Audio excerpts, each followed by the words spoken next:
Hello students, good evening. आज के इस लेक्चर में हम biotechnology and its application chapter का रिवीजन करेंगे। इस चैप्टर से एक 5 नंबर के क्वेश्चन की उम्मीद की जा रही है जो सेक्शन ई के अंदर आता है। तो चलिए इस चैप्टर का हम एक क्विक रिवीजन करते हैं, biotechnology and its application chapter का। सबसे पहला जो एप्लीकेशन है हमारे पास बायोटेक्नोलॉजी फील्ड का, वो है भैया एग्रीकल्चर फील्ड के अंदर। एग्रीकल्चर फील्ड में इसका कहाँ पे हम यूज़ करते हैं, तो सबसे पहले जो हम बात करेंगे वो है कि हमें जो हमारी क्रॉप प्लांट्स हैं, जो फसल है, उनको हमें पेस्ट के अटैक से बचाना। पेस्ट का मतलब कोई भी लिविंग ऑर्गेनिज्म जो हमारी क्रॉप प्लांट को डैमेज करता है वो पेस्ट कहलाता है। हमारी एनसीईआरटी बुक में स्पेसिफिकली कॉटन प्लांट के ऊपर इसका क्या है एप्लीकेशन है बायोटेक्नोलॉजी का। जो कॉटन प्लांट है उसके ऊपर एक इंसेक्ट जिसको कॉटन बोलवर्म कहते हैं उसका अटैक होता है, जिसकी वजह से हमारी क्रॉप को बहुत ज़्यादा लॉस होता है। उस लॉस को बचाने के लिए हम बायोटेक्नोलॉजी का क्या कर रहे हैं, यूज़ कर रहे हैं। और बायोटेक्नोलॉजी का यूज़ करके हमने क्या प्रोड्यूस कर लिया है, बीटी कॉटन। बीटी कॉटन जो कि एक जेनेटिकली मॉडिफाइड क्रॉप है। क्या है, एक जेनेटिकली मॉडिफाइड क्रॉप। इसी तरह जो कॉर्न होता है, मक्का होता है, उसको भी हमने क्या कर लिया है, जेनेटिकली मॉडिफाई कर लिया है। This one is corn. तो देखिए ये एक नॉर्मल कॉटन प्लांट है। नॉर्मल कॉटन प्लांट के ऊपर ये जो पेस्ट है जिसको हम कॉटन बोलवर्म कहते हैं, ये इसके ऊपर अटैक करता है, इस कॉटन बॉल के ऊपर। और आप इस पिक्चर के अंदर क्लियरली देख सकते हैं, it is damaging the cotton ball in a serious वे। तो जब ये कॉटन बॉल इस तरह से डैमेज हो जाएगा तो ये जो कॉटन बॉल है ये फटेगा नहीं, डिसेंस नहीं होगा, और इसमें से जो हमारा कॉटन है वो बाहर आएगा नहीं, तो किसान के लिए बड़ा लॉस है।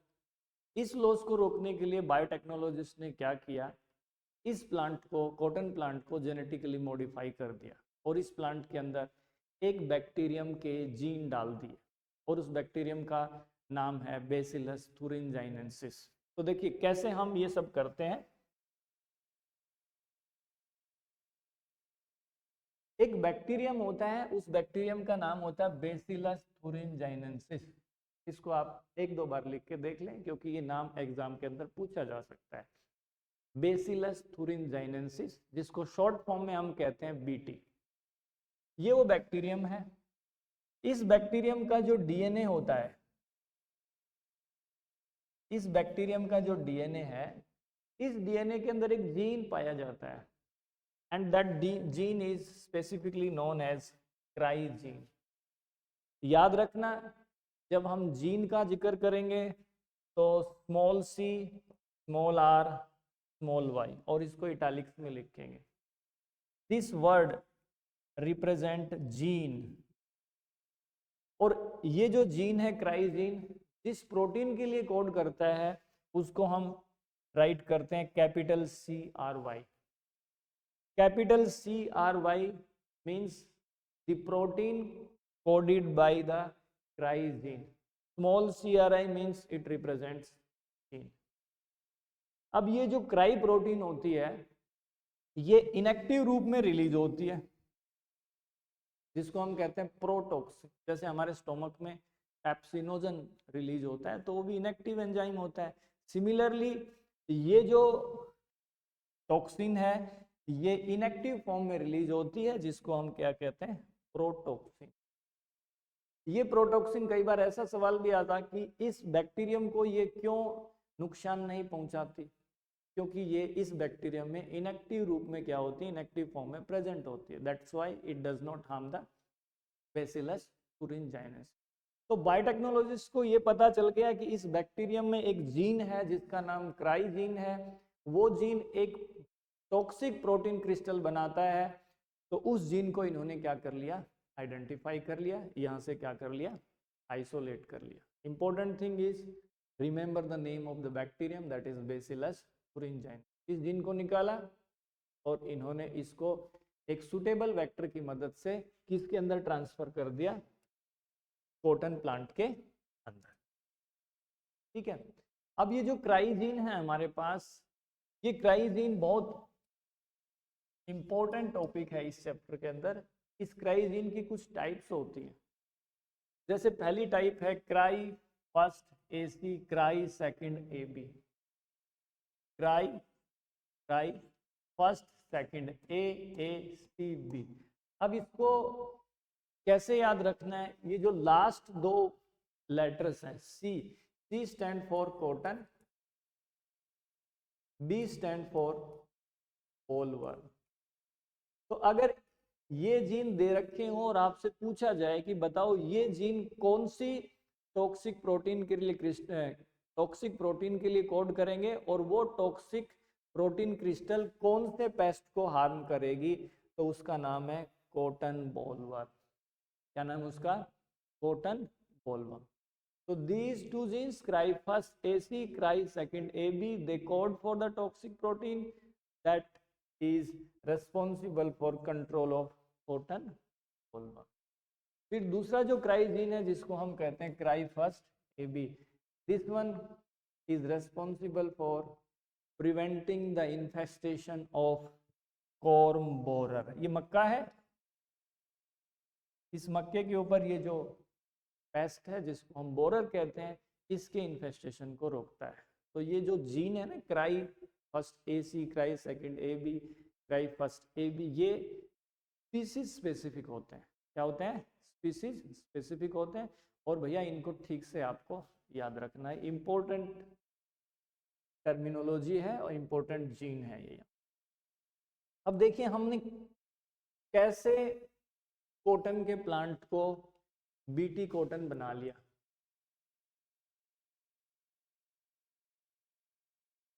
बीटी कॉटन एक ट्रांसजेनिक प्लांट है, जेनेटिकली मॉडिफाइड प्लांट है। क्या किया हमने? क्राइजीन वर आइसोलेटेड। अभी मैंने आपको बताया क्राइजीन कहां से आइसोलेट किए गए? बैक्टीरियम जिसका नाम क्या था? Bacillus thuringiensis।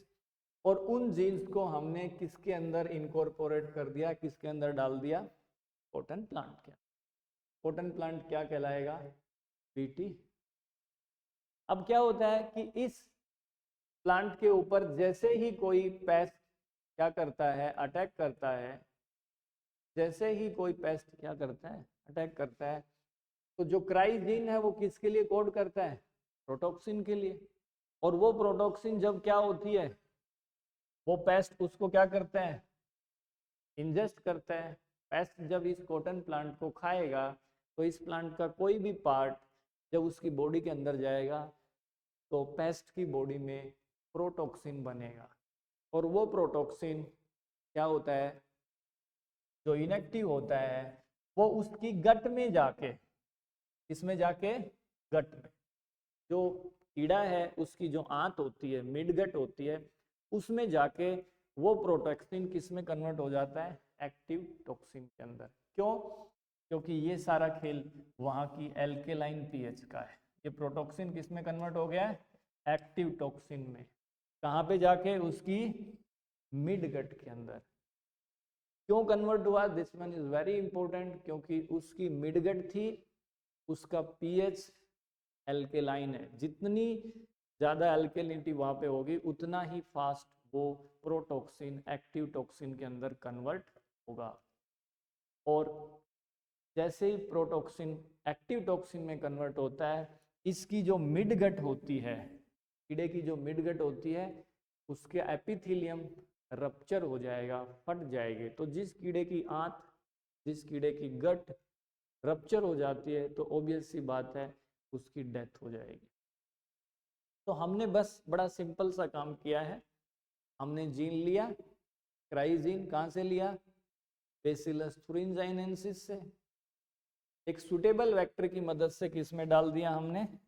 कपास के पेड़ में। ठीक है। जैसे ही इसको पेस्ट खाएगा, प्रोटॉक्सिन उसकी मिडगट में एक्टिव टॉक्सिन में कन्वर्ट हो जाएगा ड्यू टू एल्केलाइन पीएच, और पेस्ट क्या हो जाएगा? मर जाएगा। तो हमारी जो फसल है, हमारी जो क्रॉप है, वो क्या रहेगी? सुरक्षित रहेगी।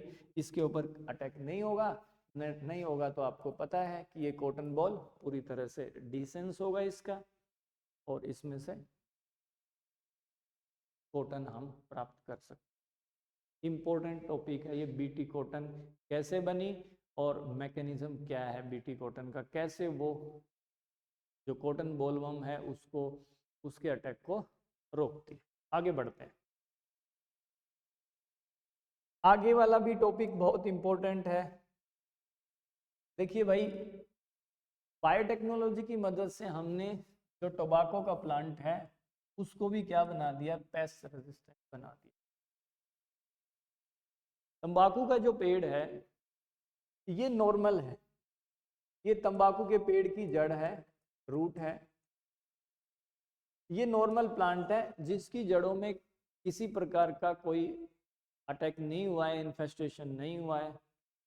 और ये वाला जो प्लांट है जिसकी जड़ है इसके अंदर हो गया है इन्फेस्टेशन। इन्फेस्टेशन का मतलब क्या है, यहाँ पे किसी भी पेस्ट का अटैक हो गया है, और ये है वो पेस्ट। नाम याद रखना, ये नाम बड़ा टिपिकल नाम है, इसको 2-3 बार आप लिख के प्रैक्टिस करें। मेलोआइडी गाइनी इनकोग्निशिया, ये मेलोआइडी गाइनी इनकोग्निशिया नाम का एक्चुअल में ये पेस्ट है, लेकिन ये कौन सी कैटेगरी का पेस्ट है, इसको हम कहते हैं round worm. Round worm animal kingdom के अंदर एक फाइलम आता है एस्की हेलमिंथेस निमेटोड्स, ठीक है, उस फाइलम का ये क्या है, एक स्पेसिमेन है, मेलोआइडी गाइनी इनकोग्निशिया। ये मेलोआइडी गाइनी इनकोग्निशिया क्या करता है, टोबैको के प्लांट की जड़ों को अटैक करता है, जिससे उसकी जड़ों के अंदर ये नोड्यूल लाइक स्ट्रक्चर बन जाते हैं, और इसकी वजह से टोबैको के प्लांट की ग्रोथ नहीं हो पाती। तो जो फार्मर इस क्रॉप को ग्रो कर रहा है उसका लॉस होगा। तो मेलोआइडी गाइनी इनकोग्निशिया के अटैक को रोकने के लिए हमने कौन सा तरीका अपनाया, बायोटेक्नोलॉजिस्ट ने कौन सी स्ट्रेटेजी यहाँ पे फॉलो की। तो देखिए बायोटेक्नोलॉजिस्ट ने क्या किया, उन्होंने एक नोवल स्ट्रेटेजी फॉलो की, और उस नोवल स्ट्रेटेजी का नाम है आरएनएआई, एमआरएनए साइलेंसिंग और डबल स्टैंडर्ड आरएनए टेक्नोलॉजी। ये किसी भी तरीके से इसमें पूछी जा सकती है। आरएनएआई का मतलब होता है RNA interference, RNA interference, RNA interference, ठीक है, या एमआरएनए साइलेंसिंग या डबल स्टैंडर्ड आरएनए टेक्नोलॉजी। देखिए इस टेक्नोलॉजी के अंदर हम क्या करते हैं, ये जो हमारे पास पेस्ट है जिसका नाम क्या है, मेलोआइडी गाइनी इनकोग्निशिया, इसका जो एमआरएनए है उसके साथ हम इंटरफेयर करते हैं, या इसके एमआरएनए को साइलेंस करते हैं, इसके एमआरएनए का हम ट्रांसलेशन नहीं होने देते। ये जो पेस्ट है, इस पेस्ट ने अपने डीएनए से क्या बनाया, एमआरएनए। एमआरएनए से क्या बनेगी, प्रोटीन बनेगी, लेकिन हम इसके एमआरएनए को क्या कर देते हैं, साइलेंस कर देते हैं, और जब एमआरएनए साइलेंस हो जाएगा तो इसकी प्रोटीन नहीं बनेगी, और जिस जीव में ट्रांसलेशन फेल है तो उसका सर्वाइवल क्या है, बड़ा डिफिकल्ट है। तो देखिए कैसे हम इस चीज को अंजाम देते हैं। पहले तो जो मैकेनिज्म है वो समझ लेते हैं। हम क्या करते हैं, हम एक जीन ढूंढते हैं जो जीन आरएनएआई इंड्यूस करता है, ठीक है, एक जीन ढूंढते हैं, और उस जीन का जो सोर्स होता है, उस जीन का सोर्स होता है हमारे पास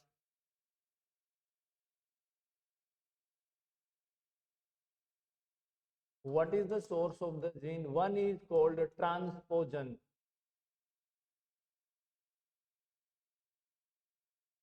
and the second one is called viruses having RNA as genetic material, ये बड़ी इंपॉर्टेंट बात है कि आरएनए इंड्यूस करने के लिए जो जीन है वो जीन का सोर्स क्या है। तो पहला सोर्स है transposons, transposons jumping genes, mobile genetic element, वहां से वो जीन ढूंढ के लाते हैं हम। और दूसरा वो वायरस जिनके अंदर जेनेटिक मटेरियल क्या होता है, आरएनए होता है। तो ये चीज आपको याद रखनी है, इंपॉर्टेंट बात है। I am repeating it once again, what is the source of gene that codes for double standard RNA? Number one is transposons और mobile genetic element, and number second one is viruses having RNA as genetic material। ठीक है, gene ढूंढ लिया हमने, उस gene को क्या कर दिया हमने, टोबैको के प्लांट में इंसर्ट कर दिया। और वो जो जीन है हमारे पास, वो जीन किसके लिए कोड करता है? वो जीन कोड करता है डबल स्टैंडर्ड आरएनए के लिए।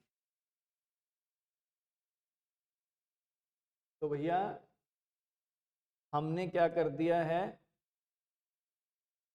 जीन इंसर्ट कर दिया टोबैको प्लांट के अंदर। वो जीन क्या बना रहा है, डीएसआरएनए। डीएसआरएनए का मतलब double standard RNA, double standard RNA बन रहा है। ठीक है, अब क्या होगा, डबल स्टैंडर्ड आरएनए जो है इसको एक एंजाइम होता है जिसको हम डाइसर कहते हैं, वो डाइसर क्या करता है, इसको कट कर देता है। डाइसर इस डबल स्टैंडर्ड आरएनए को छोटे छोटे आरएनए के अंदर क्या कर देगा, ब्रेक कर देगा, जिसको हम कहते हैं siRNA। siRNA की फुल फॉर्म होती है स्मॉल इंटरफेरिंग आरएनए। एस का मतलब स्मॉल, आई का मतलब इंटरफेरिंग। नोट कर सकते हैं इसको, S means small, I means interfering, small interfering RNA. और ये डाइसर क्या है, यहाँ पे डाइसर इज एन एंजाइम। जैसे आपके पास कैंची है, ये कोई धागा है, आपने इसके छोटे छोटे टुकड़े कर दिए।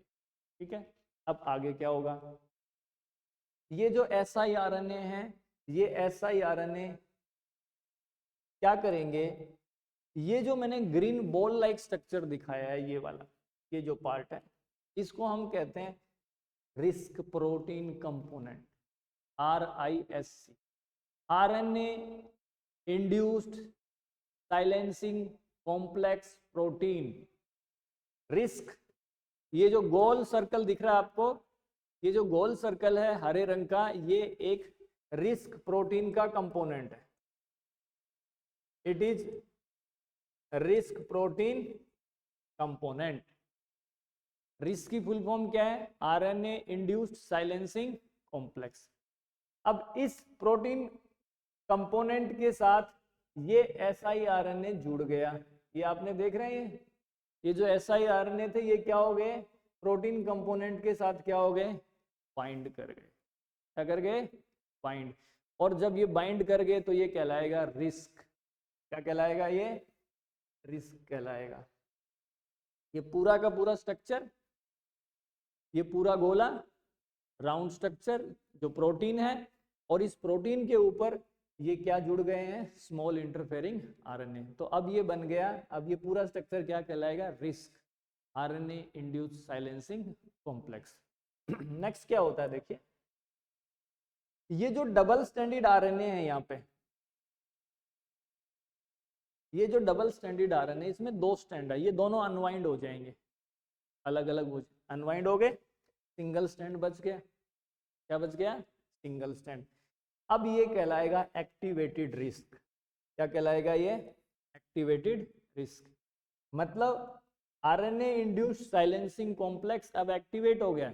यहाँ पे एक्टिवेट नहीं था ये, क्योंकि इसके पास दोनों आरएनए के स्टैंड थे, इसका एक स्टैंड जब हट गया यहाँ से, तब ये क्या कहलाया, एक्टिवेटेड। क्या कहलाया, ये एक्टिवेटेड रिस्क कहलाया। अब ये एक्टिवेटेड रिस्क क्या करेगा, ये एक्टिवेटेड रिस्क क्या करेगा भाई, ये है हमारे पास एमआरएनए। क्या ये एमआरएनए, ये किसका एमआरएनए है, ये उस राउंड वर्म का एमआरएनए है जिसका नाम क्या था, मेलोआइडिगाइन इनकोग्निशिया। उसके एमआरएनए को ये एक्टिवेटेड रिस्क क्या कर देगा, तोड़ देगा। क्या कर देगा, तोड़ देगा। क्योंकि इसके अंदर जो सीक्वेंस है इसके अंदर जो सीक्वेंस है यहाँ पे कोई ना कोई सीक्वेंस इसके कॉम्प्लीमेंट्री मिलेगी, ये इसके साथ बाइंड करेगा और इस mRNA को ब्रेक कर देगा। तो देखिए यहाँ पे रिस्क क्या हो गया, mRNA के साथ क्या कर गया, बाइंड कर गया। क्या कर गया, mRNA के साथ बाइंड कर गया। बाइंड हो गया भाई, एक्टिवेटर रिस्क बाइंड हो गया। और बाइंड होने के बाद क्या होगा, बाइंड होने के बाद में आप देख सकते हैं कि ये mRNA जो पैथोजन का था वो टूट गया, और जिसका mRNA ब्रेक हो गया तो आप समझ सकते हैं उसका जीन एक्सप्रेशन खत्म, ट्रांसलेशन खत्म, तो वो पैथोजन वहां सरवाइव नहीं कर पाएगा। Is that clear? ये फ्लो चार्ट आप समझ लेंगे किस तरह से आपका जो आरएनए का मैकेनिज्म है वो काम करता है। आरएनए इंटरफेरेंस या mRNA साइलेंसिंग का प्रोसेस क्या करता है, काम करता है। अब हम पिछली स्लाइड पे चलेंगे। पिछली स्लाइड पे मैंने क्या बताया था आपको कि what is the mechanism. Mechanism क्या है, आरएनए इंड्यूस करने का जो स्टेप्स है वो क्या है। सबसे पहले तो हम क्या करेंगे, वो जीन जो किसके लिए कोड करता है, डबल स्टैंडर्ड आरएनए के लिए, उसको प्राप्त करेंगे। क्या करेंगे, प्राप्त। और मैंने आपको बताया कि कहाँ से प्राप्त करते हैं, एक तो टी फॉर ट्रांसपोजन्स जिनको कहते हैं जंपिंग जीन्स, और दूसरा क्या बताया, वो वायरस जिनके अंदर जेनेटिक मटेरियल क्या होता है, आरएनए, वो जीन हमने प्राप्त कर लिया। ठीक है, जीन प्राप्त करके हम क्या करते हैं, हमारे पास प्लांट्स के अंदर जीन डिलीवर करने वाला जो वेक्टर है उस वेक्टर का नाम है एग्रोबैक्टीरियम ट्यूमिफेसियंस। उस जीन को जो डबल स्टैंडर्ड आरएनए के लिए कोड करता है एग्रोबैक्टीरियम में लोड करके हम उसको किसके अंदर ट्रांसफर कर देंगे, टोबैको प्लांट के अंदर। इसके अंदर, टोबैको प्लांट के अंदर। ठीक है, अब जो जीन हमने इस प्लांट में डाला है वो आपको पता है वो जीन क्या प्रोड्यूस करता है, डबल स्टैंडर्ड आरएनए, जिसमें एक स्टैंड सेंस स्टैंड होता है और दूसरा कौन सा होता है, एंटी सेंस स्टैंड। और वो डबल स्टैंडर्ड आरएनए क्या करता है, वो निमेटोड्स का जो स्पेसिफिक mRNA है उसको क्या कर देता है, साइलेंस कर देता है। जैसे मैंने प्रीवियस स्लाइड में आपको दिखाया कि किस तरह से activated RISC mRNA of Meloidogyne incognita को क्या कर दिया, उसने ब्रेक कर दिया। ठीक है, तो ये तो थोड़ी समझने की बात। अगर एग्जाम में आता है कि हमने आरएनए इंड्यूस किया है उसके स्टेप्स के, सीधी सी बात है, ये 4 पॉइंट्स लिखने हैं आपको। स्टेप्स ये हैं, हमने वो जीन लिया, उस जीन को एग्रोबैक्टीरियम ट्यूमिफेसियम प्लांट में डाल दिया, वो जीन क्या इंड्यूस करता है, क्या इंड्यूस करता है, mRNA साइलेंसिंग। अब mRNA साइलेंसिंग का ये तरीका आप बता देंगे, ये डायग्राम याद कर लेना। डबल स्टैंडर्ड आरएनए, डाइसर ने काटा, डाइसर ने काटा, siRNA किसके साथ जुड़ गए भाई, रिस्क प्रोटीन के साथ। रिस्क क्या हो गया, एक्टिवेटेड हो गया, और एक्टिवेटेड होके इसने क्या किया, इस mRNA को ब्रेक कर दिया। क्या कर दिया, ब्रेक कर। इंपॉर्टेंट टॉपिक है ये, क्योंकि ये थोड़ा सा एक कंफ्यूजिंग टाइप का टॉपिक है, लेकिन अगर आप इसको ठीक से 1-2 बार प्रैक्टिस करेंगे तो अच्छे से याद हो जाए। तो ये था paste resistance in tobacco plant. आगे बढ़ते हैं। आगे का जो हमारा टॉपिक है बायोटेक्नोलॉजी का जो यूज है वो किसके अंदर, मेडिसिन फील्ड के अंदर। किसके अंदर, मेडिसिन फील्ड। तो मेडिसिन फील्ड के अंदर क्या यूज है इसका, देखिए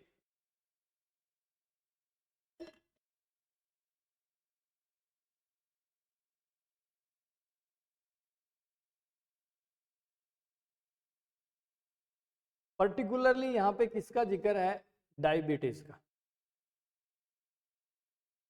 ठीक है, ओल्डन डेज में, पुराने जमाने की अगर मैं बात करूं, उस समय अगर लोगों को शुगर की बीमारी हो जाती थी, डायबिटीज की बीमारी होती, तो लोग क्या करते थे, लोग जाते थे स्लाटर हाउस में। स्लाटर हाउस क्या होते हैं? जहाँ पे जानवरों को काटा जाता है, वो स्लाटर हाउस होते हैं। और वहाँ पे पर्टिकुलरली पिग है या कोई कैटल है, उसकी पेनक्रियाज ली और उस पेनक्रियाज का एक्सट्रैक्ट बनाया, और एक्सट्रैक्ट बनाने के बाद लोग उसको क्या करते थे? कंज्यूम करते थे। लेकिन ये जो प्रैक्टिस थी, ये अनहेल्दी प्रैक्टिस थी, अनहाइजीनिक थी। तो इस प्रैक्टिस का क्या ड्रॉबैक है कि जो पेशेंट ऐसी इस प्रोसेस को फॉलो करते थे, उन पेशेंट्स को एलर्जिक रिएक्शंस हो जाते थे, क्योंकि पिग की प्रोटीन अलग होती है, ह्यूमन की प्रोटीन क्या होती है? अलग। लेकिन उस समय कोई चारा नहीं था, इसलिए ये मेथड फॉलो किया जाता था। तो कई बार क्वेश्चन आ सकता है इसमें नंबर 2 नंबर में कि जो अर्लियर डेज थे उसमें डायबिटीज़ का जो ट्रीटमेंट था वो क्या था, और वो ज़्यादा सक्सेसफुल क्यों नहीं था, उसकी क्या ड्रॉबैक्स हैं, तो आप सिंपल सा बता सकते हैं। लेकिन बायोटेक्नोलॉजी ने क्या किया? इंसुलिन को प्रोड्यूस किया, जिसको हम ह्यूमिलिन कहते हैं। क्या कहते हैं? ह्यूमिलिन। देखिए कैसे प्रोड्यूस हुआ। प्रोडक्शन से पहले ये जो डायग्राम दिया हुआ आपकी एनसीईआरटी बुक में, इस डायग्राम को जानना बहुत जरूरी है। ह्यूमन बॉडी के अंदर एक ग्लैंड होती है जिसको हम कहते हैं पैनक्रियास। क्या कहते हैं? पैनक्रियास। पैनक्रियास एक हिट्रोक्राइन ग्लैंड होती है जो एंजाइम्स भी बनाती है और हार्मोन्स भी। हार्मोन्स में इंसुलिन आ गया, ग्लूकेगोन आ गया।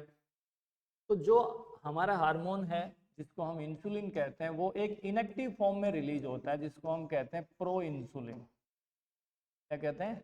Pro insulin. ये प्रो इंसुलिन बाद में बॉडी में क्या होता है? प्रोसेस होता है, और इसको हम एक्टिव फॉर्म में ले आते हैं, जिसको कहते हैं इंसुलिन। तो इस डायग्राम में बहुत सारे क्वेश्चंस बनते हैं। प्रो इंसुलिन है वो इनएक्टिव फॉर्म है इंसुलिन की, और इसके अंदर 3 पेप्टाइड चेन है। How many peptide chains we have? Peptide A, peptide C and peptide B. A peptide और बी पेप्टाइड आपस में डाइसल्फाइड लिंकेज से क्या है? जुड़ी हुई हैं, they are linked by disulphide linkage. तो हम इस प्रो इंसुलिन को प्रोसेस करते हैं। क्या करते हैं? इसको प्रोसेस करते हैं। तो इस प्रोसेसिंग के दौरान क्या करते हैं हम? इसमें जो सी पेप्टाइड है, ये वाली जो पेप्टाइड है सी पेप्टाइड, इस पेप्टाइड को यहाँ से रिमूव कर देते हैं। तो हमने इस पेप्टाइड को क्या कर दिया? रिमूव कर दिया यहाँ से, और हमारे पास क्या बच गई? ए पेप्टाइड। और अब ये क्या कहलाएगा? इंसुलिन। तो याद रखिए, what is the difference between insulin and pro insulin? Proinsulin has 3 peptide chains A, B and C. Insulin has 2 A and when C peptide is removed from the proinsulin, it becomes active. C peptide की वजह से insulin क्या होता है? Inactive. ठीक है, ये basic बात है। कई बार इस डायग्राम के ऊपर भी क्वेश्चन पूछे जा सकते। अब इंसुलिन का प्रोडक्शन कैसे किया जाता है, इसके ऊपर आ जाते हैं हम। इंसुलिन का प्रोडक्शन है, इसके ऊपर क्वेश्चन आ जाए तो आप क्या बताएंगे? इन द ईयर 1983 एक अमेरिकन कंपनी है जिसका नाम है इलाई लिलाई कंपनी। इस कंपनी ने सबसे पहले जेनेटिकली इंजीनियर्ड इंसुलिन प्रोड्यूस किया। जेनेटिकली इंजीनियर्ड इंसुलिन प्रोड्यूस किया, जिसको हम कहते हैं ह्यूमिलिन। क्या कहलाता है? तो भैया इस डायग्राम से आपको क्या करना है? समझना है और लिखना है। ये आपकी अंडरस्टैंडिंग के लिए मैंने डायग्राम बनाया, बाकी आपको वर्ड्स में लिखना है। ठीक है, तो ये वो जीन है जो किसके लिए कोड करता है? ए पेप्टाइड के लिए। किसके लिए कोड करता है? ए पेप्टाइड के लिए। ये क्या है हमारे पास? दिस इज प्लाज्मिड,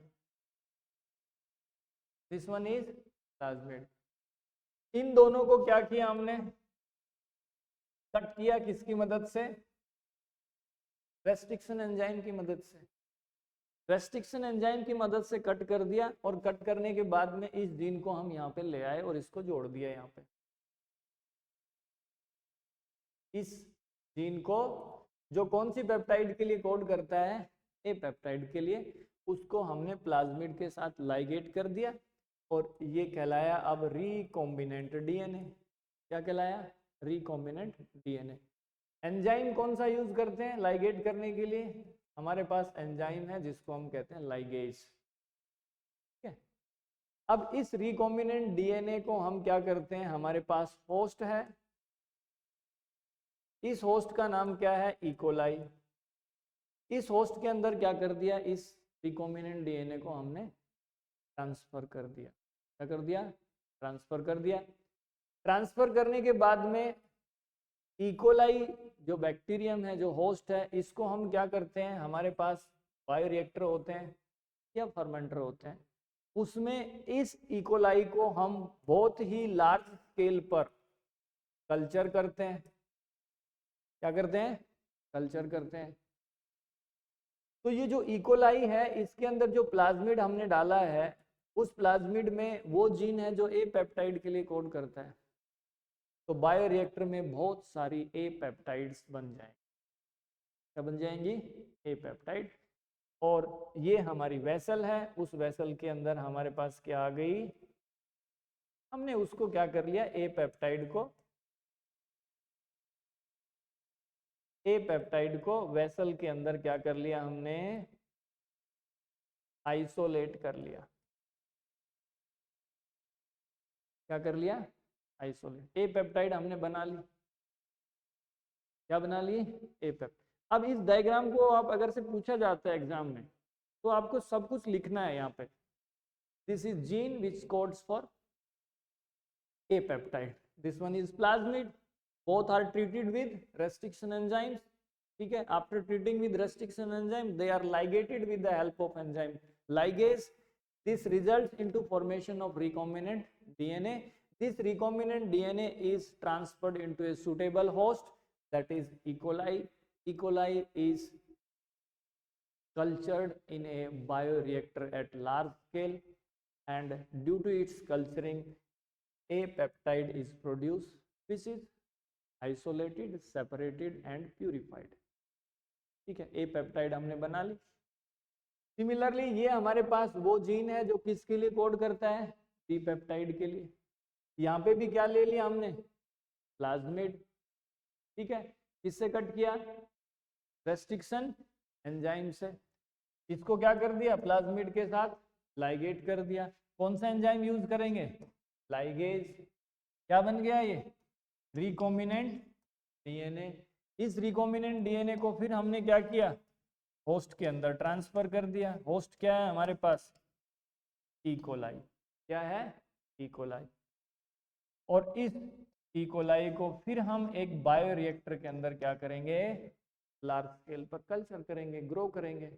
और इसमें हमारे पास कौन सी पेप्टाइड आ जाएगी, बी पेप्टाइड। कौन सी पेप्टाइड, तो दोनों पेप्टाइड हमें प्राप्त हो चुकी, ए पेप्टाइड और बी पेप्टाइड। इधर से आ गई हमारे पास लेट अस सपोज ए पेप्टाइड आ गई, और इधर से हमारे पास लेट अस सपोज कौन सी पेप्टाइड आ गई, बी पेप्टाइड। ए पेप्टाइड और बी पेप्टाइड दोनों हमें मिल गई। तो भैया इन दोनों को क्या कर देंगे हम, आर्टिफिशियली डाइसल्फाइड लिंकेज से क्या कर देंगे, जोड़ देंगे। तो ऐसा किया था in the year 1983 by the Eli Lilly Company of America। इन्होंने सबसे पहले ह्यूमुलिन बनाया था। डायग्राम बड़ा सिंपल है, एक तरफ ए पेप्टाइड, एक तरफ बी पेप्टाइड। सिंपली दोनों को प्लाज्मिड के साथ जोड़ के होस्ट में डाल के बायोरिएक्टर लिख के और ये दो वेसल्स दिखा के इस तरह से इसको सिस्टमेटिकली रिप्रेजेंट करना है एग्जाम के अंदर with the help of a pencil. और आपको लिखना है इसमें, you have to write, because writing the steps in a systematic manner will make the hand of the examiner that वो आपके मार्क्स नहीं कट कर सकता। ठीक है, तो इस डायग्राम को ठीक से प्रैक्टिस कर लेना है और बना के इसमें एक बार अपनी तरफ से आप लिख के देखेंगे कि यहाँ ऐसा हुआ, फिर यहाँ ऐसा हुआ, फिर यहाँ ऐसा हुआ, और फाइनली फिर आप कंक्लूजन इसमें आगे बढ़ते हैं। उसके बाद नेक्स्ट कंसेप्ट है इसमें बायोटेक्नोलॉजी का यूज किसके अंदर, जीन थेरेपी के अंदर। जीन थेरेपी देखिए इस चैप्टर में से कहीं से भी क्वेश्चन आ सकता है। Each and every topic is very important. Chapter बड़ा छोटा है। जीन थेरेपी क्या है? जीन थेरेपी में क्या होता है कि हमारी बॉडी की कोई सेल है, उसमें कोई एबनॉर्मल जीन है, जो डिफेक्टिव जीन है, उस डिफेक्टिव जीन को या तो करेक्ट किया जाता है या उसको हम नॉर्मल जीन की मदद से क्या करते हैं, बदल देते हैं।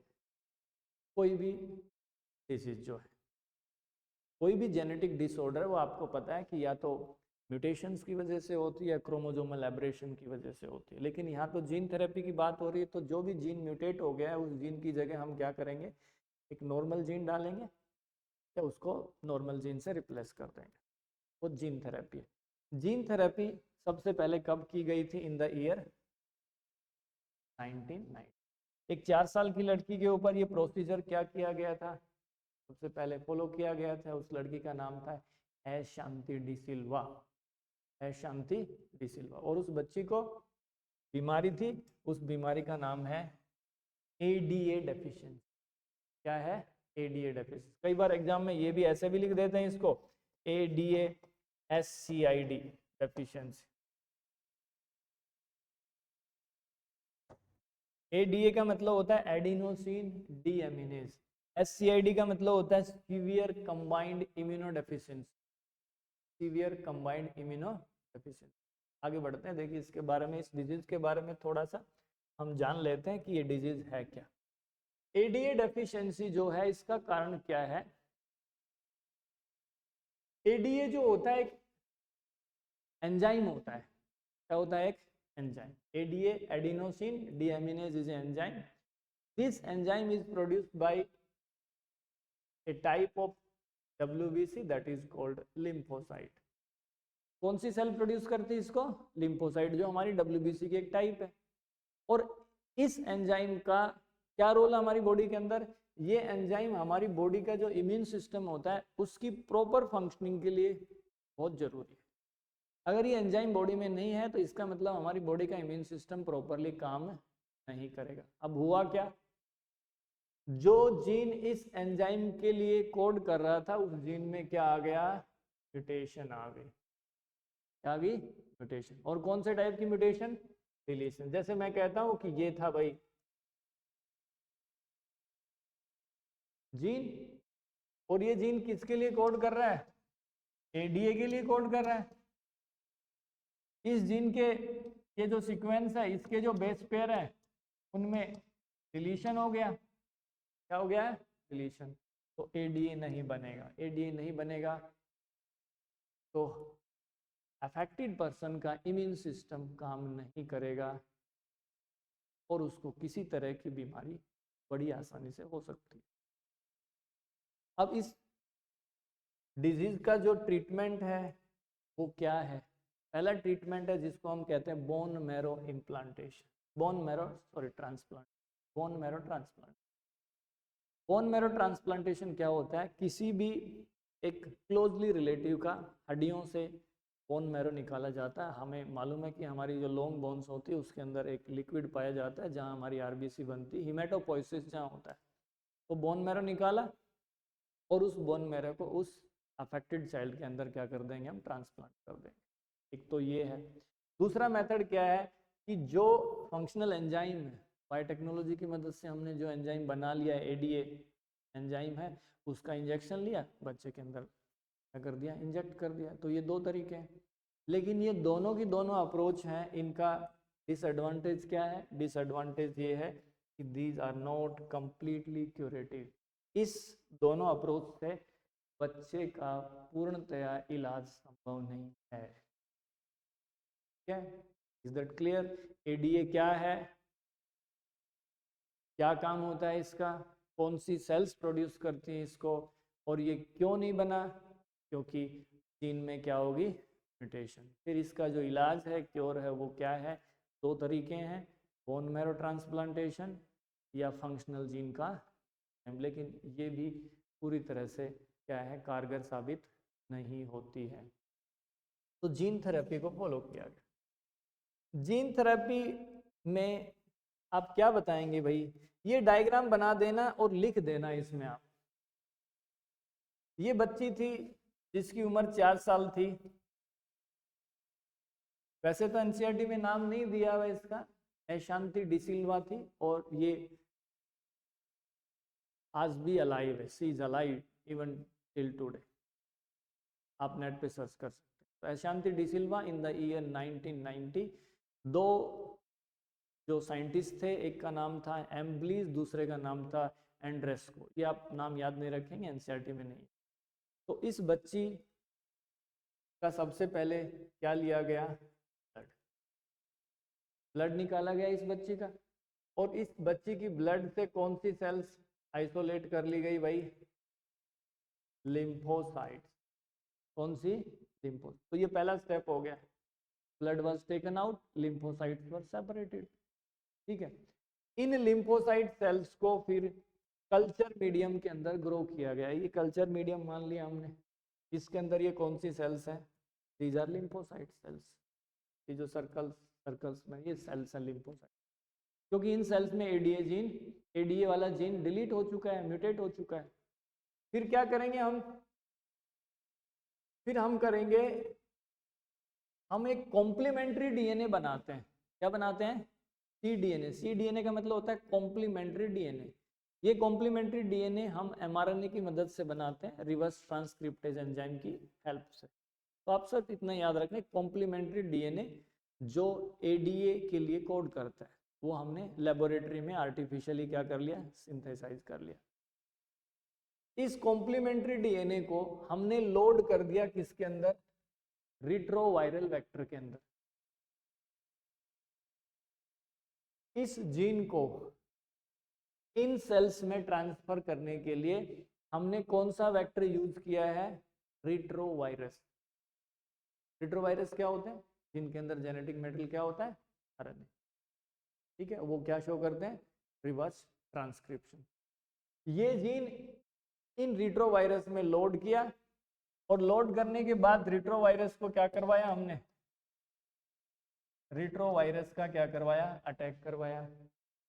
किसके ऊपर अटैक करवाया? लिम्फोसाइट सेल्स के ऊपर। ठीक है, रिट्रोवायरस ने ये जो कॉम्प्लीमेंट्री डीएनए था वो इन सेल्स के अंदर क्या कर दिया? ट्रांसफर कर दिया। इन सेल्स के अंदर क्या कर दिया? ट्रांसफर। क्योंकि जो एडीए था वो किसके अंदर नहीं था? लिम्फोसाइट्स के अंदर नहीं था। रिट्रोवायरस ने जो कॉम्प्लीमेंट्री डीएनए था वो इन सेल्स के अंदर डाल दिया। जो चीज इसके अंदर मिसिंग थी वो रिट्रोवायरस ने लोड कर दी। ठीक है, इस चीज का क्या हो गया? हमें कंफर्मेशन हो गया। कंफर्मेशन होने के बाद में ये जो सेल्स हैं, ये सेल्स जिनको हम लिम्फोसाइट सेल्स कर रहे हैं, these cells are transfused back into bone marrow. किसके अंदर? Bone marrow. इसी बच्चे की, अशांति डिसिल्वा जो बच्ची थी, इसकी बोन मैरो में ये लिम्फोसाइट्स हमने वापिस डाल दी। बच्ची का ब्लड निकाला था, उसमें से लिम्फोसाइट्स अलग की थी। लिम्फोसाइट्स में कॉम्प्लीमेंट्री डीएनए जो एडीए बनाता है वो हमने इंसर्ट कर दिया और वापिस उसी बच्ची के बोन मैरो में डाल दिया। तो ये कहलाती है जीन थेरेपी। क्या कहलाती है? Gene therapy. बड़ा सिंपल सा डायग्राम है, इसको आप समझ लें अपनी भाषा के अंदर, अपनी सिंपल लैंग्वेज के अंदर। आप इस डायग्राम के अंदर पूरी चीजें एक्सप्लेन कर सकते हैं। आई होप ये आपको समझ में आया। लेकिन ये मेथड भी, इसमें भी कुछ समस्याएं आती हैं। इस मेथड की कुछ ड्रॉबैक्स हैं जीन थेरेपी की, क्योंकि जो सेल्स हमने डाली हैं उन सेल्स का नाम क्या है? लिम्फोसाइट्स। अब वो सेल्स क्या होती है? उन सेल्स का एक डेफिनेट लाइफ स्पेन होता है। जैसे मान लीजिए आज उस बच्ची के अंदर जेनेटिकली इंजीनियर्ड लिम्फोसाइट डाल दी, जीन थेरेपी हो गई। लेकिन जो लिम्फोसाइट होती हैं उनका अपना एक लिमिटेड लाइफ स्पेन होता है। क्या होता है, लिमिटेड लाइफ स्पैन, भाई कुछ महीनों का, और उस कुछ महीनों के बाद वो लिम्फोसाइट मर जाएंगी। तो ये प्रोसेस दोबारा से क्या करना पड़ता है, बार बार रिपीट करना पड़ता है। ठीक है, तो इसका ड्रॉबैक ये बता देंगे, the patient requires periodic infusion, periodic का मतलब बार बार, ये प्रोसेस बार बार उस बच्चे के ऊपर में रिपीट करना पड़ता है, ये इसकी ड्रॉबैक है। तो what is the permanent cure, इसका परमानेंट सॉल्यूशन क्या है? परमानेंट सॉल्यूशन हमारे पास ये है, अगर किसी बच्चे के अंदर ये डिजीज एम्ब्रियोनिक स्टेज में ही क्या हो जाए, डिटेक्ट हो जाए, बच्चा पैदा होने से पहले जब वो एम्ब्रियोनिक स्टेज में है उसी समय पर अगर हमारे पास कोई ऐसी टूल टेक्निक है जिससे डिजीज डायग्नोस हो जाए, तो हम अगर जीन्स को अर्ली एम्ब्रियोनिक स्टेज में क्या कर दें, इंट्रोड्यूस कर दें उन सेल्स के अंदर, तो इसका परमानेंट क्योर हो सकता। ठीक है, ये था किसके बारे में, जीन थेरेपी के बारे में। आपको सिर्फ कंसेप्ट समझना है, कंसेप्ट समझने के बाद क्वेश्चन किस तरह से मॉडिफाई होता है या मोल्ड होता है, उसके हिसाब से, क्वेश्चन की डिमांड के हिसाब से आपको अपना आंसर क्या करना है, लिखना है। बेसिक कंसेप्ट आपकी समझ में आ गया, आई थिंक सो। आगे बढ़ते हैं। उसके बाद हमारे पास बायोटेक्नोलॉजी का जो यूज है वो किसमें भाई, medical diagnosis of diseases, medical diagnosis जिसको हम मॉलिक्यूलर डायग्नोसिस भी कहते हैं, बीमारी का अर्ली स्टेज में पता लगाने के लिए। जैसे किसी के अंदर किसी बीमारी की शुरुआत ही हुई है, बहुत अर्ली स्टेज में है, जैसे किसी में कैंसर की शुरुआत हो गई है, किसी में एड्स का वायरस आ चुका है, लेकिन बहुत अर्ली स्टेज है वो, तो उस अर्ली स्टेज में भी क्या कर सकते हैं, हम उसको डिटेक्ट कर सकते हैं। जो हमारे पुराने तौर तरीके हैं जिनको कॉन्वेंशनल मेथड कहते हैं, जैसे कॉन्वेंशनल मेथड में क्या होता है, ब्लड निकाला, ब्लड की क्या की हमने, रिपोर्टिंग की, ब्लड सैंपल्स को एनालाइज किया, यूरिन सैंपल को एनालाइज किया, ब्लड में से सीरम निकाल लिया, उन सब का एनालिसिस किया। लेकिन उन सब मेथड से अर्ली डिटेक्शन पॉसिबल नहीं। तो किसी भी डिजीज का हम अर्ली डिटेक्शन करना चाहते हैं, शुरुआती स्टेज में उसको डिटेक्ट करना चाहते हैं, तो हमारे पास ये 3 टेक्निक है। First one is recombinant DNA technology, second one is PCR, and third one is allies enzyme linked immunosorbent. तो पहले तो इन तीनों के नाम याद रखेंगे, इनसे हम क्या कर सकते हैं, अर्ली डायग्नोसिस कर सकते हैं। अब वन बाय वन हम इन तीनों को क्या करते हैं, डिस्कस करते हैं। Let us start with recombinant DNA technology. तो ये जो प्रोसेस है, पहला जो तरीका है जिसको हम कह रहे थे recombinant DNA technology. Recombinant DNA technology से हम किसी भी डिजीज को अर्ली स्टेज में कैसे डायग्नोस करते हैं। देखिए, कोई भी डिजीज है, वो डिजीज एक पैरासाइट से होती है, पैथोजन से होती है। उसमें जो पैरासाइट या पैथोजन है वो कोई बैक्टीरियम हो सकता है, कोई वायरस हो सकता है, कोई प्रोटोजोन हो सकता है, या जो भी इस दुनिया में पैथोजन्स है उनकी श्रेणी में जो आता है वो हो सकता है। तो सबसे पहले हम क्या तैयार करते हैं, प्रोब तैयार करते हैं। क्या तैयार करते हैं, प्रोब। ये एक बैक्टीरियम है, ये एक क्या है, वायरस। ठीक है, इस बैक्टीरियम के डीएनए से हम इसका सिंगल स्टैंडर्ड डीएनए क्या कर लेते हैं, यूजुअली डीएनए डबल स्टैंडर्ड है, उसका सिंगल स्टैंड क्या कर लिया हमने, आइसोलेट कर लिया इस बैक्टीरियम को। मान लीजिए ये बैक्टीरियम जो है ये कोई पैथोजेनिक है, जैसे साल्मोनेला हो गया जो टाइफाइड करता है, साल्मोनेसिस जो जिसको हम फूड पॉइजनिंग कहते हैं, वो बैक्टीरियम है। तो उसी बैक्टीरियम का जो डीएनए होता है उसका एक स्टैंड हम निकाल लेते हैं, निकाल लिया, इसको क्या कह दिया हमने, सिंगल स्टैंडर्ड डीएनए। अब इसके सिंगल स्टैंड को हम क्या कर देते हैं, लेबल कर देते हैं, किससे, रेडियो एक्टिव आइसोटोप से। किससे, रेडियो एक्टिव आइसोटोप से। अब ये क्या कहलाएगा, ये कहलाएगा प्रोब। क्या कहलाएगा, प्रोब। अब आपसे कोई पूछ ले व्हाट इज प्रोब, तो probe is single stranded DNA या RNA. What is a probe? Single stranded DNA और RNA which is labeled with a radioactive isotope, that is called probe. Single stranded DNA or RNA that is labeled with radioactive isotope, वो क्या कहलाता है? Probe कहलाता है। तो ये probe तो किसका हो गया? ये प्रोब हो गया हमारे पास किसका? बैक्टीरियम का। किसका हो गया? बैक्टीरियम का। ये मान लीजिए हमारे पास वायरस है, इस वायरस का क्या निकाल लिया? Single stranded DNA. इसको भी किससे लेबल कर दिया? रेडियो एक्टिव आइसोटोप से। तो ये क्या हो गया? प्रोब हो गया। क्या हो गया? प्रोब। मान लीजिए हमारी बॉडी में यही वायरस आ गया और इस वायरस की वजह से हमारी बॉडी में डिजीज है, तो हम ये प्रोब डालेंगे और ये प्रोब जाके इसकी कॉम्प्लीमेंट्री सीक्वेंस से जुड़ जाएगा और हमें पता चल जाएगा कि इन्फेक्शन इसी वायरस का है।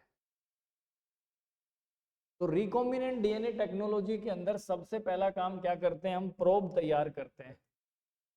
क्या तैयार करते हैं? प्रोब। ठीक है, फर्स्ट स्टेप क्या हो गया? ए प्रोब इज प्रिपेयर्ड। प्रोब क्या होता है वो मैं आपको बता चुका हूं। अब आगे क्या करेंगे? देखिए ये हमारे पास है प्रोब, सिंगल स्ट्रैंडेड डीएनए, और इन सिंगल स्ट्रैंडेड डीएनए के अंदर क्या प्रेजेंट है? Radio active isotope. अब हमें ये क्लोन ऑफ सेल्स हैं, ये सेल्स हैं, दीज आर द सेल्स। ठीक है, इन सेल्स में हमें ये डिटेक्ट करना है कि कौन से पैथोजन का अटैक है। ठीक है, तो हम क्या करेंगे?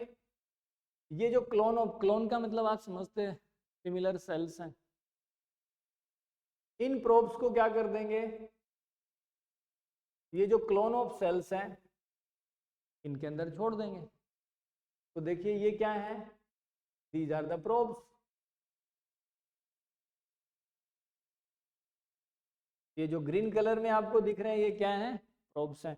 और ये क्या है भाई? सेल्स हैं। ये क्या है? सेल्स। अब ये प्रोब जो होता है वो जाके इसकी कॉम्प्लीमेंट्री सीक्वेंस के साथ क्या करेगा? हाइब्रिडाइज करेगा। क्या करेगा? हाइब्रिडाइज करेगा। ठीक है, जैसे हम ये कहते हैं कि भाई अगर एक, मान लीजिए कोई एक कैटल्स का ग्रुप है जहाँ पे बेफेलो है या काऊ है और उनके बहुत सारे काफ हैं, वहाँ पे बछड़े हैं उनके। ठीक है, लैक्टेशन पीरियड उनका चल रहा है, तो एक तरफ तो सारे काफ है, बछड़े हैं, और इधर सारी कैटल्स उनकी मदर्स हैं।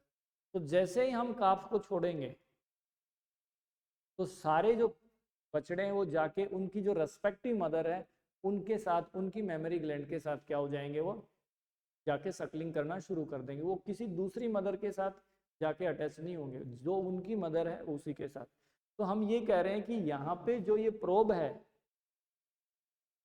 ये जो प्रोब हमने डाले हैं इस क्लोन ऑफ सेल में, तो ये प्रोब जाके उसी सीक्वेंस के साथ बाइंड करेगा जहाँ पे इसकी कॉम्प्लीमेंट्री सीक्वेंस है, दूसरे के साथ ये बाइंड नहीं करेगा। तो हमने प्रोब डाल दिया इसके अंदर, क्लोन ऑफ सेल्स के अंदर। अब हमें नहीं मालूम कि कौन सा प्रोब कौन सी सीक्वेंस के साथ बाइंड कर रहा है। हमारे पास एक टेक्निक होती है जिसको कहते हैं ऑटो रेडियोग्राफी। तो ये क्लोन ऑफ सेल्स को हम इस टेक्निक में सब्जेक्ट कर देते हैं। ये टेक्निक ऑटो रेडियोग्राफी इसके ऊपर अप्लाई कर देते हैं। ऑटो रेडियोग्राफी में प्रोब के अंदर जो रेडियो एक्टिव आइसोटोप था उसका डिटेक्शन होता है। ठीक है, तो हमने ये क्या तैयार कर ली? फोटोग्राफिक फिल्म तैयार कर ली। अब ऑटो रेडियोग्राफी की तो इस प्लेट के ऊपर हमें कुछ भी दिखाई नहीं दिया, इस प्लेट के अंदर हमें कुछ भी दिखाई नहीं दिया। इसका मतलब ये जो प्रोब्स हैं इनकी कॉम्प्लीमेंट्री सीक्वेंस यहाँ पे नहीं है। यहाँ पे हमने ऑटो रेडियोग्राफी की तो यहाँ पे हमें सेल्स की क्या है? क्लोन नजर आया, फोटोग्राफी हमें नजर आ गई फोटोग्राफी प्लेट के ऊपर। तो इसका मतलब ये प्रोब्स यहाँ पे जाके बाइंड कर गए। ये प्रोब्स यहाँ पे जाके क्या कर गए, बाइंड कर गए। इसका मतलब इन प्रोब्स की कॉम्प्लीमेंट्री सीक्वेंस इन सेल्स के अंदर है। तो फोटोग्राफिक फिल्म के ऊपर इनकी इमेज आ गई, इन क्लोन्स ऑफ सेल्स की इमेज आ गई, तो इसका मतलब ये क्या है, पॉजिटिव रिजल्ट है। मतलब इन सेल्स के अंदर उस पैरासाइट का या पैथोजन का इन्फेस्टेशन है, डिजीज यहाँ पे है, क्योंकि प्रोब यहाँ पे क्या कर गया, बाइंड कर गया, और हमें फोटोग्राफिक फिल्म प्लेट पर क्या आई, इमेज नजर आई। और इसके बाद जब हम एक्सरे करते हैं, एक्सरे से एक्सपोज करेंगे इस प्लेट को, तो यहाँ पे हमारे पास हमें क्या नजर आ जाएंगे, बैंड्स नजर आ जाएंगे। क्या नजर आ जाएंगे? तो इसका मतलब ये पॉजिटिव डिटेक्शन है। यहाँ पे इस क्लोन ऑफ सेल में वो पैरासाइट है, यहाँ पे इन्फेस्टेशन है, यहाँ पे डिजीज है, इसमें नहीं। ठीक है, ये जो डायग्राम है ये मैंने अपनी तरफ से समझाने के लिए एक पिक्टोरियल रिप्रेजेंटेशन आपको बना के दी, आप इसको फॉलो कर सकते हैं। इसको हम क्या कहते हैं, रिकॉम्बिनेंट डीएनए टेक्नोलॉजी। जहाँ पे इमेज आ गई वहाँ पे पॉजिटिव डिटेक्शन है, जहाँ पे इमेज नहीं बनी वहाँ पे नेगेटिव डिटेक्शन। तो ये था रिकॉम्बिनेंट डीएनए टेक्नोलॉजी। अब अगर पेपर में आता है तो आप इसको अपने हिसाब से लिख सकते हैं कि प्रोब लिए, हमने प्रोब्स को क्या कर दिया, क्लोन ऑफ सेल्स में छोड़ दिया, क्या करने के लिए, हाइब्रिडाइज होने के लिए। हाइब्रिडाइजेशन के बाद क्या करेंगे, ऑटो रेडियोग्राफी, और ऑटो रेडियोग्राफी के बाद क्या करेंगे, हम एक्सरे से एक्सपोज करेंगे। जहाँ पे हमें बैंड्स मिल गए वहाँ पे पॉजिटिव डिटेक्शन है, अदरवाइज नेगेटिव डिटेक्शन। आगे बढ़ते हैं, ये इसका राइटिंग पार्ट है। अगर आपसे पूछ लिया जाता है तो आप इसको ऐसे लिख सकते हैं, एनसीईआरटी में क्या हुआ है, रिकॉम्बिनेंट डीएनए टेक्नोलॉजी कैसे किसी डिजीज को अर्ली स्टेज में डिटेक्ट करने में यूज होती है, कि कौन से स्टेप्स हैं, ये वो स्टेप्स हैं जो हमने पीछे मेंशन। ठीक है भाई, आगे बढ़ते हैं। पीसीआर का डिटेक्शन किसके अंदर, पीसीआर का डिटेक्शन हम करते हैं, मतलब पीसीआर का यूज कहाँ करते हैं, एक तो एचआईवी, ह्यूमन इम्यूनोडेफिशिएंसी वायरस, इन सस्पेक्टेड एड्स पेशेंट, जहाँ पे एड्स की बीमारी बहुत ज़्यादा है, वहाँ पे अगर किसी पेशेंट, बहुत सारे लोगों का फ्री स्क्रीनिंग होता है, तो वहाँ पे पीसीआर को हम यूज कर सकते हैं। दूसरा, अगर किसी सेल के अंदर म्यूटेशन हो गई है, जीन्स के अंदर म्यूटेशन हो गई, और आपको पता है म्यूटेशन की वजह से क्या होता है, कैंसर होता है, तो उस म्यूटेशन का भी हम क्या कर सकते हैं, डिटेक्शन। जहाँ पे म्यूटेशन हुई है वहाँ पे प्रोब बाइंड नहीं करेगा, और प्रोब बाइंड नहीं करेगा तो इसका मतलब वहाँ म्यूटेशन है, म्यूटेशन का मतलब तो वहाँ कैंसर। उसके अलावा जो फीटस है, उस फीटस के अंदर भी हम जेनेटिक डिजीज का पता लगा सकते हैं, ये पीसीआर हेल्प करता है हमें अर्ली डायग्नोसिस ऑफ डिजीज। उसके बाद आता है अलाइज, एंजाइम लिंक्ड इम्यूनोसॉर्बेंट एसे, एंजाइम लिंक्ड इम्यूनोसॉर्बेंट एसे, ये इसकी फुल फॉर्म है। ये टेक्निक किसके ऊपर बेस्ड है, एंटीजन एंटीबॉडी इंटरेक्शन। देखिए, जब भी बॉडी में, हमारी बॉडी में कोई पैथोजन जाता है, चाहे वो बैक्टीरियम हो चाहे वायरस हो, तो उसके बाहर जो एंटीजन, एंटीजन का मतलब उसकी वो पैथोजन का वो हिस्सा जो क्या होता है, डिजीज कोज करता है, वो उसका एंटीजन कहलाता है, pathogenic part of a pathogen. ठीक है, जिसकी वजह से क्या होता है, डिजीज कोज होती है। तो या तो वो एंटीजन हमें ब्लड के अंदर मिल जाएगा, और वो एंटीजन क्या हो सकता है, प्रोटीन भी हो सकती है और ग्लाइको प्रोटीन भी हो सकती है। जैसे मैं कहूँ कि भाई ये एड्स का वायरस है, तो इसके ऊपर ये जो ग्लाइकोप्रोटीन स्पाइक्स होती हैं, ये इसकी क्या है, एंटीजन। तो या तो हम एंटीजन का डिटेक्शन करें, या फिर जो भी पैथोजन बॉडी में जाता है उसके खिलाफ हमारी बॉडी क्या बनाती है, एंटीबॉडीज, उसका हम डिटेक्ट कर लें। या तो पैथोजन का एंटीजन पता कर लें, या उसके खिलाफ हमारी बॉडी में जो एंटीबॉडी बनी है उसको पता कर लें। तो ऐसा हम कौन सी टेक्निक की मदद से करते हैं, और अलाइजा जो टेक्निक है ये कहाँ कहाँ यूज होती है, प्रेगनेंसी के अंदर, प्रेगनेंसी डिटेक्ट करने में हम इसका यूज़ करते हैं। जो प्रेगनेंसी किट आता है उसके अंदर जो हार्मोन होता है वो कौन सा होता है, HCG, human chorionic gonadotropin, human chorionic gonadotropin. तो प्रेगनेंसी डिटेक्शन में होता है, एड्स की डिजीज का पता लगाने में, hepatitis, viral disease, STI, sexual tract infection, sexually tract infection जिसको हम कहते हैं, रिप्रोडक्टिव ट्रैक्ट जो है उसके अंदर जो इन्फेक्शन होता है उसका पता लगाने के लिए भी हम एलाइजा का यूज कर सकते हैं। ठीक है भाई, ये 3 टेक्निक थी, PCR, ELISA, recombinant DNA technology, जिसका यूज हम बीमारी के अर्ली डिटेक्शन में करते हैं। आगे बढ़ते हैं। आगे है हमारे पास ट्रांसजेनिक एनिमल्स या genetically modified organism. Transgenic animals क्या होते हैं, जिनके खुद के DNA के अलावा किसी दूसरे सोर्स से DNA उसके अंदर डाला गया है, वो क्या कहलाता है, ट्रांसजेनिक। हैव फॉरेन DNA और genes in their own DNA, वो क्या कहलाते हैं भाई, ट्रांसजेनिक एनिमल्स। हमारे पास कौन कौन से हैं, we have transgenic rat, we have rabbit, we have transgenic cow, we have transgenic fish, we have transgenic sheep, we have transgenic pig, chicken and माइस।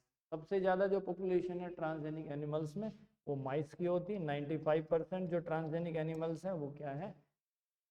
अब इनका क्या क्या यूज होता है, क्यों बनाए हमने, ये हमारे इस सिलेबस के स्कोप से बाहर है, बस हमने इनका नाम पता कर लिया कि कौन कौन से ट्रांसजेनिक एनिमल्स है। एग्जाम्पल पूछे जाएं तो आप बता सकते हैं। ट्रांसजेनिक एनिमल्स ऐसे तो नहीं कि भाई हमने मजाक के लिए बनाए हैं, there must be some motto, there must be some, इसका कोई यूज होना चाहिए, practical utility, there should be utility, why we are making this transgenic animals. तो what is the utility, what is the use of transgenic animals, क्या use है इनका। सबसे पहले हम बात करते हैं कि ट्रांसजेनिक एनिमल्स की मदद से हम क्या पढ़ सकते हैं, normal physiology and development. What is physiology, how the body of an organism function, how it develops. ठीक है, तो नॉर्मल फिजियोलॉजी और डेवलपमेंट को स्टडी करने के लिए हम ट्रांसजेनिक एनिमल्स का यूज कर सकते हैं, क्योंकि ट्रांसजेनिक एनिमल्स का यूज करके हम ये पता लगा सकते हैं कि जो जीन्स हैं उनका रेगुलेशन कैसे होता है। जैसे लैकोप्रोन में आप पढ़ते हैं promoter gene, regulator gene, operator genes, तो वो सारे जीन्स आपस में मिलके लैकोप्रेन को ऑपरेट करते हैं। हर जीन का उसमें क्या होता है, आपस में कोऑर्डिनेटेड फंक्शन होता है। तो ट्रांसजेनिक एनिमल्स का यूज करके हम ये स्टडी कर सकते हैं कि जो ह्यूमन बॉडी है वो कैसे नॉर्मल फंक्शन करती है, कैसे उसका डेवलपमेंट होता है। अगर किसी पर्टिकुलर जीन को हम क्या कर देते हैं, सप्रेस कर देते हैं, तो उसका इफेक्ट बॉडी की फंक्शनिंग पर, बॉडी के ग्रोथ पर, बॉडी के डेवलपमेंट पर क्या होगा। जैसे एक फैक्टर होता है जिसको हम कहते हैं IGF, इंसुलिन ग्रोथ फैक्टर। ये एक कॉम्प्लेक्स फैक्टर है जो ह्यूमन की बॉडी के अंदर इसकी ग्रोथ और डेवलपमेंट को क्या करता है, बहुत ही मतलब ऑपरेट करता है।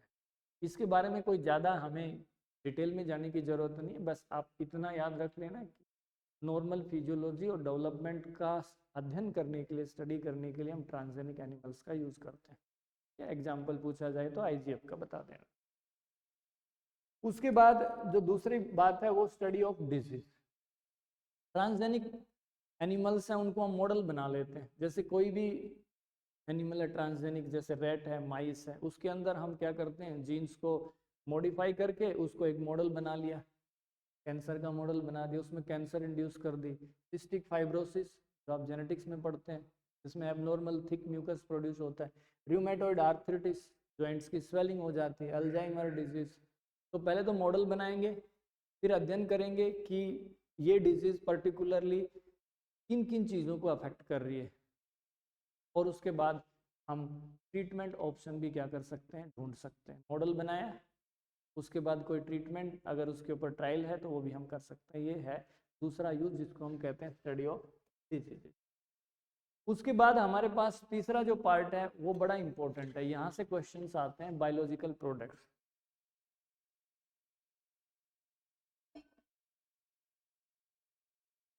कुछ ऐसी चीजें हैं जो हम ट्रांसजेनिक एनिमल्स से प्राप्त कर सकते हैं, तो इसमें पहला नाम है अल्फा फेस्ट एंटीट्रिप्सिन।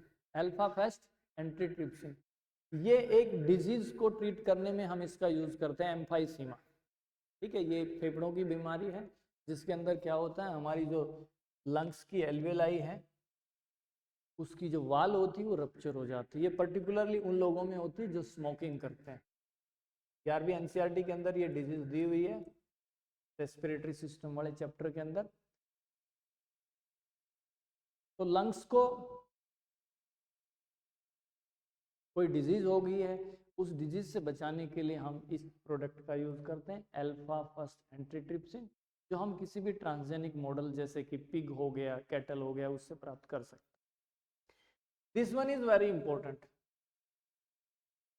हमारे पास एक काऊ है, रोजी काऊ। ये सबसे फर्स्ट ट्रांसजेनिक काऊ है। इन ईयर 1997 में इसको क्या किया गया था, डेवलप किया गया था। इस गाय के मिल्क के अंदर, दूध के अंदर एक प्रोटीन पाई जाती है जिसको कहते हैं अल्फा लैक्ट एल्बुमिन। क्या कहते हैं भाई?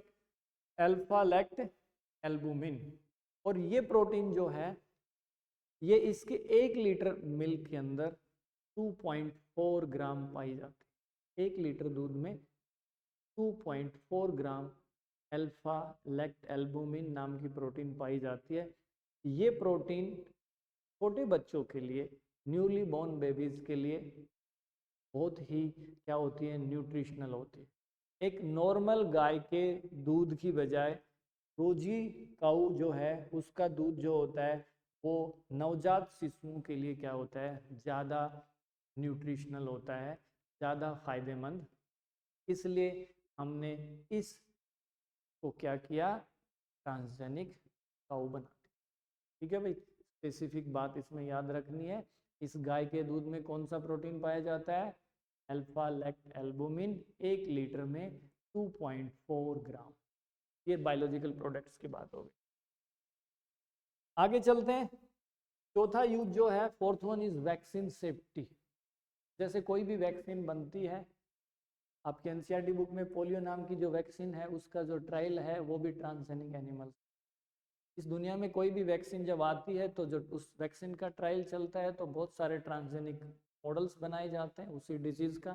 फिर ये वैक्सीन उसके ऊपर क्या की जाती है, अप्लाई की जाती है और उसके रिजल्ट्स देखे जाते हैं।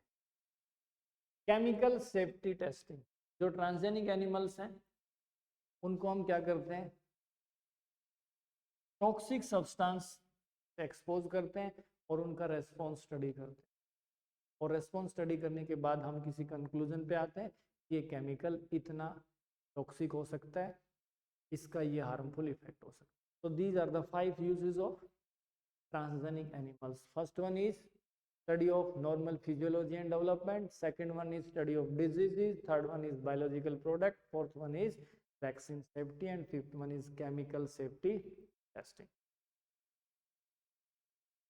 आगे आ जाता है इथिकल इशू। देखिए बायोटेक्नोलॉजी में बहुत सारी रिसर्च ऐसी चल रही है जिसमें हम बहुत सारे एनिमल्स को क्या कर रहे हैं, जेनेटिकली मॉडिफाई कर रहे हैं, उनमें जेनेटिक मैनिपुलेशन कर रहे हैं। क्या ऐसा करना नैतिक है, क्या ठीक है?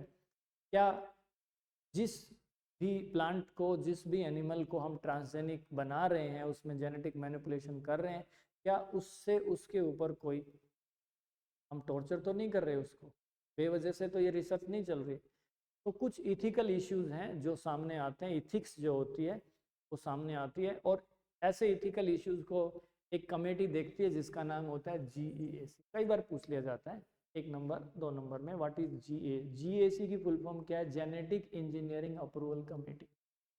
जेनेटिक इंजीनियरिंग अप्रूवल कमेटी, ये भारत सरकार ने एक कमेटी गठित की है, बनाई है, ये देखने के लिए कि जो ट्रांसजेनिक रिसर्च चल रही है वो सुटेबल है या।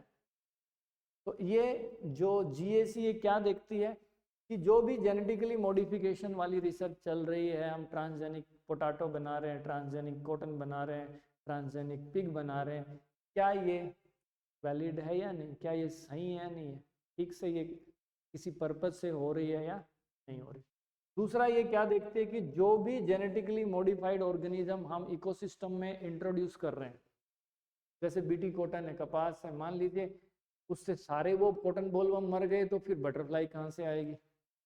हमने जेनेटिकली मॉडिफाइड फूड बना, जीएम फूड बना रहे हैं, क्या लोग खा के उनको कोई हेल्थ इश्यूज तो नहीं हो रहा?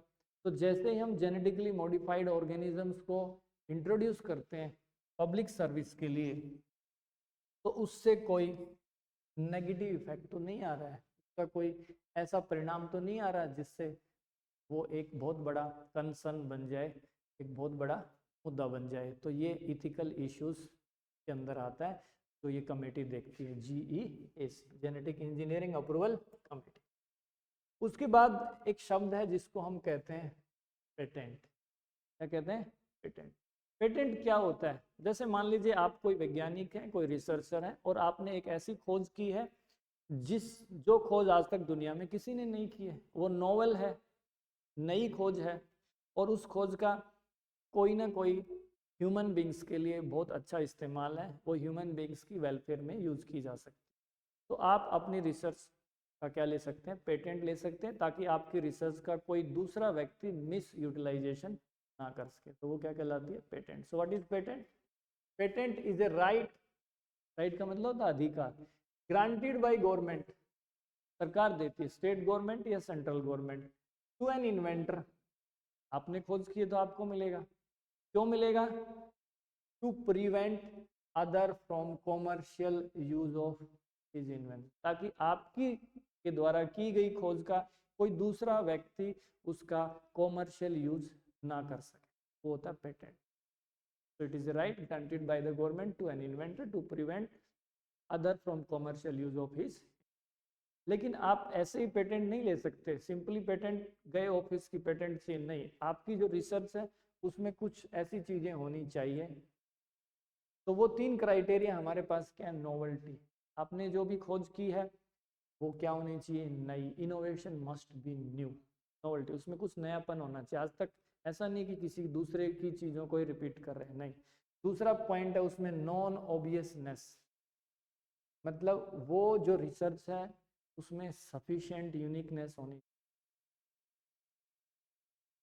चाहिए, सफिशिएंटली वो यूनिक होनी चाहिए। और थर्ड वन, उसका कोई उपयोग होना चाहिए ह्यूमन के लिए या कोई दूसरी स्पीसीज के लिए, that should be particular useful. अगर उसका कोई यूज ही नहीं है तो फिर वो रिसर्च किस काम की हुई? तो ये 3 क्राइटेरिया अगर फॉलो करता है आपकी research, novelty, non obviousness and utility, तो आपको पेटेंट क्या होगा? पेटेंट ऑफिस आपको ये दे देगा। आगे बढ़ते हैं, ये भी इंपॉर्टेंट टॉपिक है जिसको हम कहते हैं बायोपायरेसी। बायोपायरेसी का मतलब क्या होता है? Use of bio resources, use of bio resources. Bio resource का मतलब होता है कि किसी देश की जो चीजें हमें बायोलॉजिकल सिस्टम से मिलती है, चाहे प्लांट हो, चाहे एनिमल्स हो, या माइक्रोब्स हो, या फंगस हो, कुछ भी बायोलॉजिकल ऑर्गेनिज्म से जो चीजें, जो वस्तुएं, जो सब्सटेंसेस, जो यूजफुल प्रोडक्ट हमें मिलते हैं, वो क्या कहलाते हैं? Bio resource. उस बायो रिसोर्स को कोई मल्टीनेशनल कंपनी या कोई ऑर्गेनाइजेशन बिना ऑथराइजेशन के, बिना परमिशन के और बिना पेमेंट के अगर उसको यूज करता है तो वो बायोपायरेसी कहलाती है बायोपायरेसी। यूज ऑफ बायो, जैसे मान लीजिए हमारे देश का कोई ऐसा रिसोर्स है, उस रिसोर्स को एक दूसरा देश, मान लीजिए अमेरिका, हमारे देश की अनुमति लिए बिना पैसे दिए हुए उसको यूज कर रहा है और ये कह रहा है कि ये हमारा है, तो वो बायोपायरेसी कहलाती है, बायोपायरेसी। और बायोपायरेसी के बहुत सारे एग्जांपल्स हमारे सामने आए हैं जो हम 1 बाय 1 डिस्कस करेंगे। बायोपायरेसी में बासमती चावल जो है उसका जो कंट्रोवर्सी है वो बहुत इंपॉर्टेंट है। बासमती चावल, जैसा आप जानते हैं, बासमती चावल अपने खुशबू के लिए और इसकी जो टेस्ट है इसके लिए जाना जाता है। महंगा आता है बासमती राइस, हुआ क्या, 1997 में एक अमेरिका की कंपनी है जिसका नाम है राइस टेक। इसने अपने ऑफिस के अंदर, पेटेंट ऑफिस के अंदर गए और इन्होंने पेटेंट ले लिया कि हमने एक बासमती चावल की नोवेल वैरायटी बना ली है। और वो बनाई कैसे, भारतीय बासमती चावल का क्रॉस करवा दिया किसके साथ, सेमी ड्वार्फ वैरायटी, अपने देश की वैरायटी के साथ। भारतीय बासमती चावल का अपने देश की जो सेमी ड्वार्फ वैरायटी थी उससे से क्रॉस करवाया। क्रॉस करवाने के बाद इनके पास जो भी XYZ नोवेल वैरायटी बनी, उसको ये कह दिया कि हमारी देन है, हमने नई वैरायटी बना दी बासमती चावल की, और अपने पेटेंट ऑफिस में जाके पेटेंट ले लिया। दुनिया में, अपने देश में नए बासमती चावल के नाम से बेचने लग गए इसको। लेकिन क्या हुआ, हमारे देश ने जब इस चीज़ की तहकीकात की, इसकी इन्वेस्टिगेशन की कि ये जो नोवेल वैरायटी है ये एक्चुअल में क्या है, अमेरिका की नहीं है, it is derived from Indian farmer variety. ये जो आप बता रहे हैं अमेरिका वाले, जो आप कह रहे हैं कि ये हमारे देश की वैरायटी है, ये एक्चुअल में तुम्हारी नहीं है, ये तो भारतीय बासमती चावल की वैरायटी है, जो जिसका जिक्र हमारे जो पौराणिक कविताएं हैं, कुछ किताबें उनके अंदर होता है। और इस बासमती चावल का जो पेटेंट था, इसके ऊपर ऑब्जेक्शन किया गया कोर्ट के अंदर, और इसके ऊपर डिसीजन हुआ। और डिसीजन होने के बाद में अमेरिका ने जो क्लेम किया था, अमेरिका की जो कंपनी थी राइस टेक, जिसने क्लेम किया था कि ये नई वैरायटी बासमती की हमने बनाई है, वो इसके लगभग जो क्लेम्स थे वो सारे उनसे छीन लिए गए। क्योंकि ये क्या थी, एक बायो पायरेसी थी। वो भारत के बासमती चावल की जो वैरायटी है उसमें थोड़ा सा मॉडिफाई करके अपनी वैरायटी बना के उसको देश दुनिया में बेच रहे थे। ठीक है, याद रखना है बासमती राइस कंट्रोवर्सी। उसके बाद दूसरा जो घटना है वो है टर्मरिक की, जिसको हम क्या कहते हैं, अब ये भारत के जो मेडिकल सिस्टम है, पुराने जो हमारे आयुर्वेदिक सिस्टम है, उसमें वेल नोन थिंग है that turmeric powder is used in wound healing process. घाव भरने में क्या होता है, हल्दी का यूज होता है। हुआ क्या, in the year 1995 United states का जो पेटेंट ऑफिस है, उन्होंने यूनिवर्सिटी ऑफ